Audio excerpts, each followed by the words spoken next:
कांग्रेस नेता विजय वडेट्टीवार का दावा है कि राज्य में महाविकास आघाड़ी महायुति से पहले उम्मीदवारों की लिस्ट जारी करेगी। साथ ही उन्होंने नागपुर लोकसभा सीट से मजबूत उम्मीदवार उतारने की भी बात कही। हालांकि उम्मीदवार कौन होगा इसका खुलासा नहीं किया।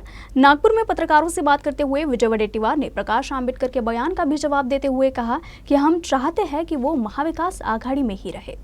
जागा वाटपांची पहिली यादी ती महाराष्ट्र सोडून झाली आहे। महायुतीचंच फायनल होत नाही तर महाविकास आघाडी नक्की महायुतीच्या अगोदर आमची यादी फायनल होईल।